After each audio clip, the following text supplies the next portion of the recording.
tardes. Muchas gracias. Vaya forma de hacer de telonero. Es para mí un verdadero placer participar en esta reunión. Quiero felicitar al Hospital Cruz Roja por su planteamiento tan inteligente y de forma muy particular a la Unidad de Cuidados Intensivos, al doctor Guerrero y a la doctora Noelia Muñoz por su entusiasmo, que me maravilla cada día y que hace que mi trabajo aquí en este hospital sea tan agradable. Yo tengo que hablar de corazón y tiempo, pero me he permitido hacer un planteamiento, simplemente hacer unas reflexiones sobre el tiempo. Es cierto que el tiempo es clave en el corazón, en todos sus ámbitos. También me gustaría hacer reflexiones sobre el funcionamiento del corazón, porque si no, ¿para qué entender la necesidad de salir corriendo con síntomas cardiológicos? Y, por último, una especie de sistematización de los tiempos clínicos. Miren, para todo el mundo creo que la primera cuestión a reseñar con respecto al tiempo es que su percepción es absolutamente relativa. Todos sabemos que hay tiempos de nuestra vida que son tiempos muertos, que parece que el tiempo no fluye, y en cambio otras situaciones de más intensidad, pues el tiempo pasa volando, ¿no? De manera que la simple percepción del tiempo tiene sus características. Y luego, por otro lado, claro, nosotros la percepción que tenemos del tiempo es la acumulada en nuestra vida, nuestro tiempo vital, ¿no? Pero claro, si tenemos en cuenta que somos un mero paso por el planeta, el tiempo vital pues es una ínfima dimensión del tiempo. Y esto es una característica que siempre me ha hecho reflexionar, porque claro, nosotros no tenemos nada más que la visión de nuestro tiempo, pero cuando hablamos de tiempo universal, hoy día la humanidad tiene un concepto mucho más claro y es capaz de intuirlo o incluso dividirlo en escalas, como el espacio y como la materia, de tal manera que siempre hay un microtiempo a tener en cuenta y un macrotiempo.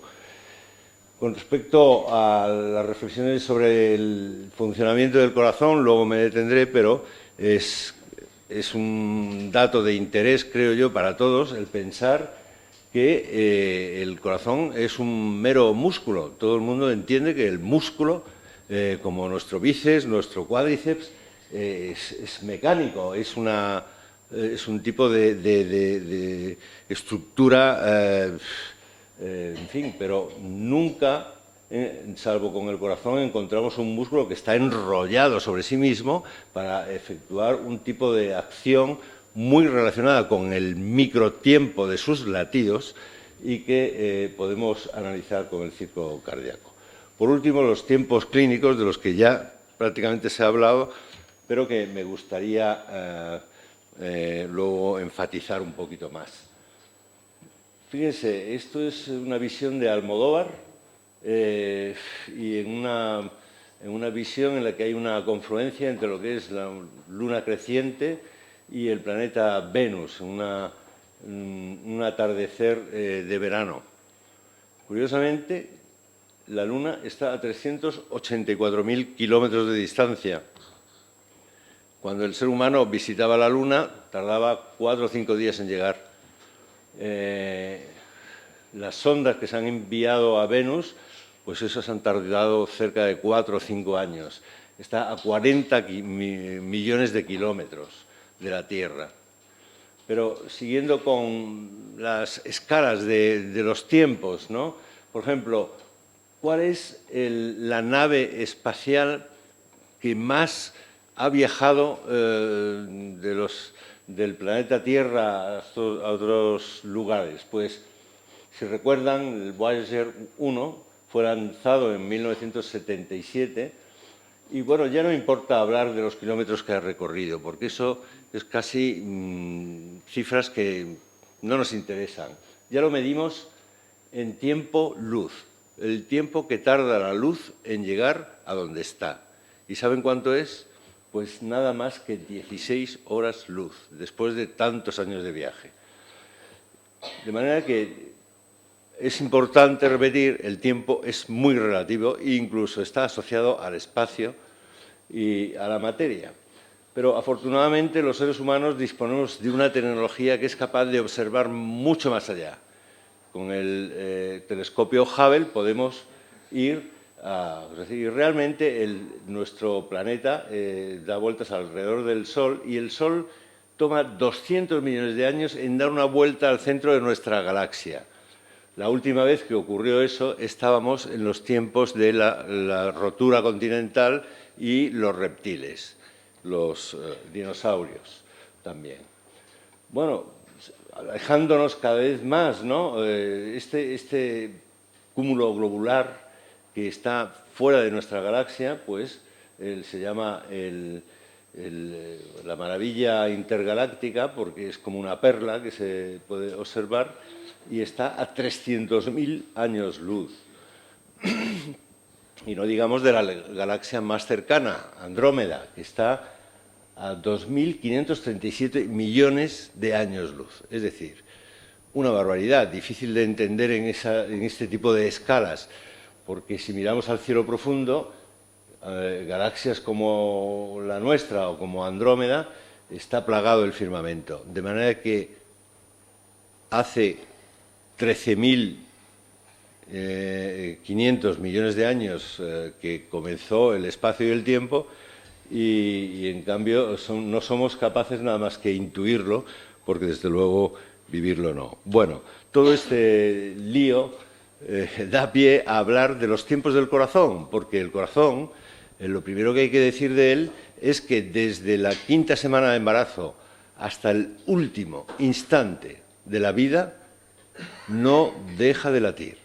Y no deja de latir de una forma muy especial, muy cíclica, muy rítmica y con unos tiempos verdaderamente llamativos.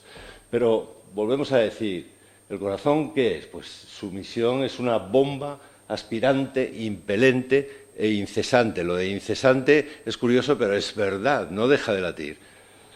Pero una bomba que el ser humano no ha sido capaz de inventar algo parecido que mueva tal cantidad de litros y litros a lo largo de una vida.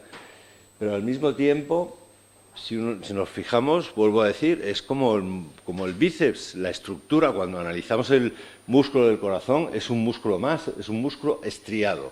En el organismo hay dos tipos de músculo, los músculos de fibra lisa y los músculos estriados. El músculo estriado es, todos lo conocemos, nuestro bíceps es exactamente igual que el corazón, salvo mínimas diferencias, sobre todo en cuanto a su inervación, porque no es volitivo, sino que es manejado por el sistema nervioso autónomo. Pero en el fondo lo que hace es mandar sangre al resto del organismo de una forma, insisto, generosa y desprendida. Y es una energía que se acumula en diástole y se libera en sístole. Bien, ¿cómo ocurre esto? Pues verán, ahí en la fibra miocárdica en reposo decimos que está polarizada, porque hay una diferencia de potencial entre el interior y el exterior de la célula. Cuando le llega a la célula un impulso eléctrico, pues esta polaridad se invierte, cambian los iones, atraviesan la membrana, se polariza, se depolariza y llega a un estado de eso. Esto hace que la célula se contraiga. ¿Cómo se contrae? Pues porque en el citoplasma existen unas proteínas que se llaman la actina y la miosina, que con el impulso eléctrico se entrecruzan y forman una sola proteína, que es la actomiosina. Y esto es simplemente el proceso de contracción. Pero claro, cuando nos damos cuenta que el proceso de contracción se origina en la parte superior del corazón, va por unas autopistas, primero se contrae la parte de arriba, las aurículas, y luego la parte de abajo, los ventrículos, y además genera una actividad eléctrica que podemos recoger en el electrocardiograma, pues verdaderamente yo siempre me fascinó el ver con qué sincronía y con qué elegancia es capaz de generar un simple latido, no digamos lo que sigue haciendo a lo largo de toda la vida.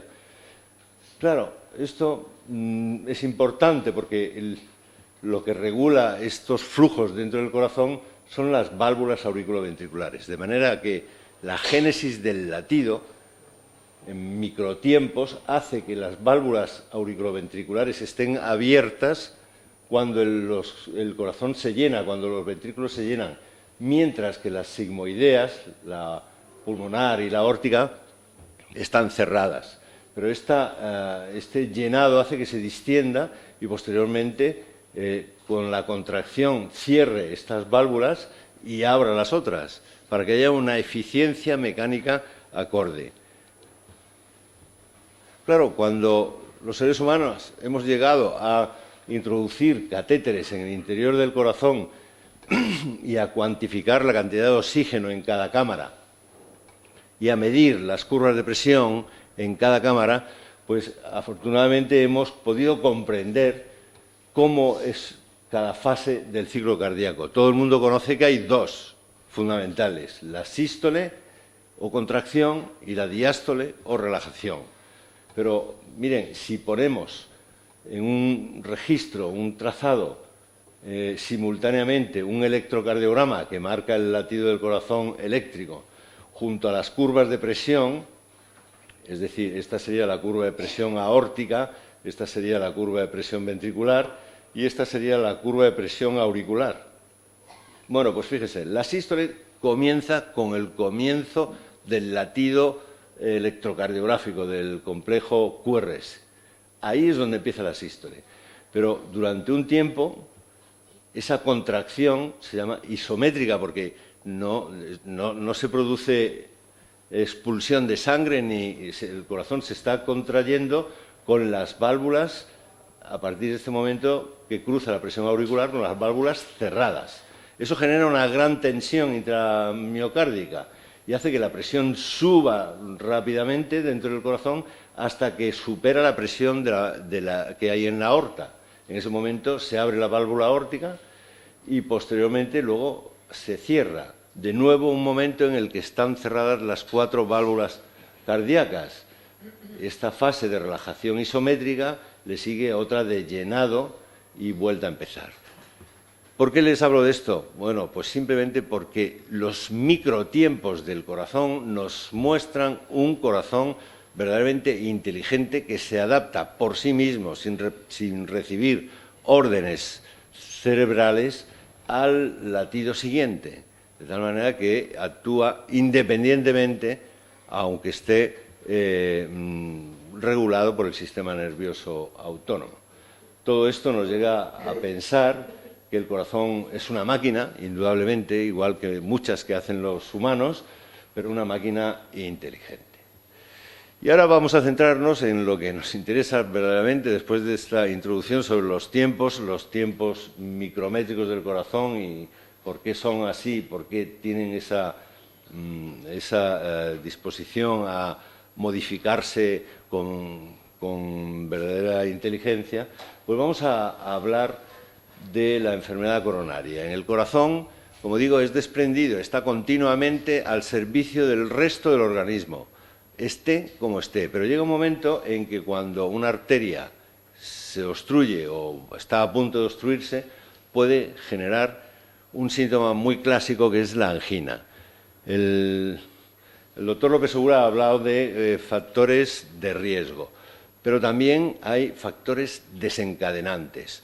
Esta es una imagen típica, un señor que acaba de cenar, probablemente una cena opípara, y sale del restaurante con sensación de frío. El frío, las comilonas, son factores desencadenantes, entre otros. Y, bueno, hay un amplio espectro de síndromes coronarios agudos, ¿no? Empezando por una situación más tranquilizante, que es la angina estable, para pasar a la angina inestable cuando consideramos que ya la situación está cercana a la obstrucción arterial y al infarto. Un tipo de daño miocárdico que no genera gran destrucción, pero que es un indicio de que puede acabar produciéndola. y finalmente el infarto que genera necrosis profunda en el músculo cardíaco y que puede acabar con la vida del paciente. Todo esto es un espectro que hoy día se maneja clínicamente de forma muy conjunta, porque desde que sabemos que hay una angina estable, pues ya nos estamos adelantando un poquito a la posibilidad de que se manifieste con un proceso destructivo. Por tanto, cuando hay angina, simplemente que suele ser de esfuerzo, ya esté combinada o no con un cuadro vegetativo, pues, bueno, en general calma con el reposo, lo cual es tranquilizador para todo paciente. Si se me ha quitado, debe no ser nada, porque esto no...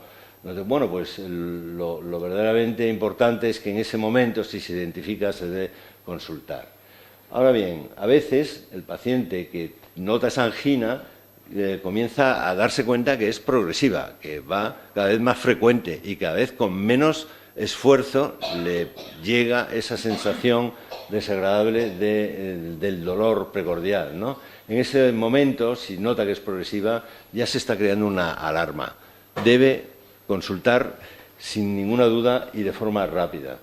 Por último, cuando es de reposo, cuando sin hacer esfuerzo empieza uno a sentir la angina, hay que tener en cuenta que cuando empieza una angina en reposo no se sabe cómo va a terminar. Generalmente cede a nitritos, a vasodilatadores, pero puede acabar en un infarto. Por tanto, si se calma, alarma total.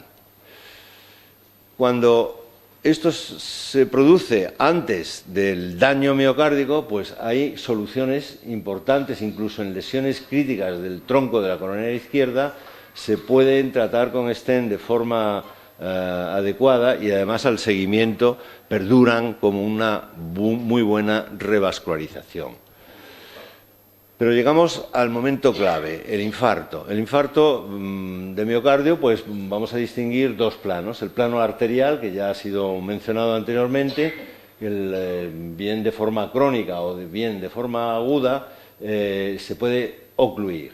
Y en ese momento nos vamos al plano muscular, al músculo, representado por los dos ventrículos y el tabique interventricular. Generalmente afectan más al lado izquierdo del corazón, y se produce un proceso radial de destrucción, proceso destructivo radial que suele comenzar en el endocardio y que se dirige hasta el epicardio, la parte de fuera del corazón, en un proceso destructivo. Y este proceso destructivo pues, puede durar, ¿no? Entonces, ¿qué siente el paciente con un infarto de miocardio? Pues una sensación de angor, si antes lo ha tenido, con un cuadro vegetativo casi siempre, sudoración, ganas de vomitar, malestar intenso e incluso con una sensación de muerte inminente. Piensa que se va a morir. Entonces, ¿qué sabemos nosotros? Pues que lo que es necrosis, destrucción del músculo, comienza a los 20 minutos de la oclusión arterial. Esto se ha visto de forma experimental. Y comienza este proceso destructivo que va de endocardio a epicardio. Y su duración es variable, afortunadamente es variable. Si es un proceso rápido, se consuma en 3 horas. Pero a veces hay situaciones que lo enlentecen o condiciones que favorecen una estabilidad, de tal forma que puede llegar a durar 24 horas. Incluso hay algunos tipos de infarto que se abren y se cierran y probablemente dan más pie para llegar a tratar. Por tanto, hoy día sabemos que hay factores que enlentecen el proceso destructivo, como son, por ejemplo, que haya una buena circulación colateral, y otros que lo aceleran. ¿Cuáles son los más importantes? Pues miren, el que tiene un cuadro de este tipo tiene una gran ansiedad. El dolor es muy característico de crear una sensación tan dramática que una de las recomendaciones más importantes es calmarlo, porque el propio dolor genera una producción de hormonas que aceleran claramente el proceso destructivo. De manera que a veces nos vemos obligados a poner fármacos inotropos que también aceleran el proceso destructivo. Por eso en un momento dado pues puede ser complicado. Bueno, lo que sí es claro y claramente conocido hoy día es que si hay factores que lo enlentecen, hay otros que lo detienen. Y esto es lo que ocurre cuando conseguimos recanalizar una arteria que venga aquí obstruida y mediante trombolisis sea recanalizado.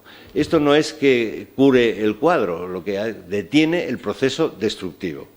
Y esto es el objetivo terapéutico que tenemos que realizar siempre con mucha claridad. Bueno, esto lo sabemos desde el año 1982, que conseguimos en Reina Sofía una reducción importante de la mortalidad, y en todos estos estudios nos dimos cuenta desde el principio que el factor más importante era el tiempo. El tiempo era clave, también la circulación colateral. Posteriormente ha habido otros métodos de recanalización, como es el implante del stent, que también se hizo por primera vez en Córdoba en el año 93, y bueno, pues eso nos ha permitido tener un arsenal terapéutico muy importante a la hora de tratar el infarto de miocardio. Pero claro, ustedes pensarán, en aquellos tiempos en los que se innovaba de esta forma, había muchísima gente que nos decía, pero qué salvajada, un paciente con un infarto hacerle un cateterismo. Bueno, pues precisamente por haber hecho estos cateterismos hemos aprendido mucho sobre los distintos tipos de infartos que se presentan. No todo el mundo tiene el mismo proceso destructivo. Por ejemplo, aquí tienen un paciente que al realizar el cateterismo nos causó verdadera sorpresa al comprobar que el origen de la coronaria izquierda, la más importante, pues estaba obstruido en el comienzo. Eso está siempre asociado a muerte. No hemos visto muchas veces esta situación. ¿Por qué vivió hasta llegar a la sala de hemodinámica? Pues porque cuando inyectamos en la coronaria derecha vimos que había una gran circulación colateral que mantenía vivo al paciente y rellenando un poco, parcialmente, su coronaria izquierda. Eso permitió pues, implantar un stent y el paciente sobrevivió. Por tanto, conocemos una gran diversidad de espectros angiográficos que nos encontramos cuando un paciente llega a la sala de cateterismo.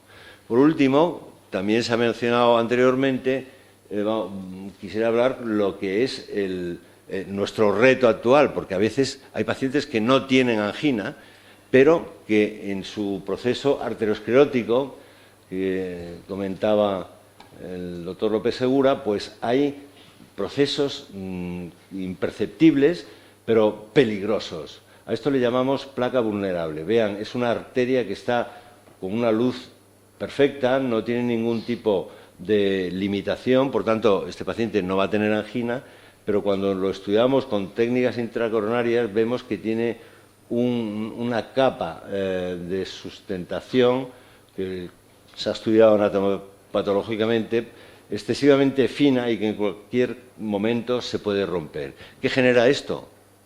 Aun con una luz arterial muy buena, pues una rotura de esta placa genera la aposición plaquetaria, la formación de un gran trombo que es tan oclusor como una placa estenótica, de manera que si cabe casi peor, porque esto además, como digo, no avisa. Esto es un ejemplo de esto mismo, que genera una gran cantidad de trombo ocluyendo prácticamente la arteria, que cuando es aspirado incluso tiene una visualización clara y que posteriormente con el implante del stent pues queda con una luz perfecta. En definitiva, esto es un poco el enfoque que quería darles. Simplemente el tiempo de recanalización es el factor más importante en el infarto de miocardio, entonces tenemos que saber ofrecer a todos los pacientes estrategias de reperfusión precoz, que puede ser la fibrinolisis, si es lejos del ámbito hospitalario, donde se pueda realizar un cateterismo, o bien percutáneo cuando es en tiempo. Sin duda, para este programa se precisa una cohesión y racionalidad, características que afortunadamente tenemos en este hospital, el Hospital Cruz Roja, y que también queremos trasladar al 061 para pedirle que también cuente con nosotros a la hora de poder enfocar estos pacientes, no solo los enfermos de la Seguridad Social. Hay mucho tipo de enfermos en Córdoba y su provincia y nosotros creemos que estamos en condiciones de aportar lo más rápido y lo más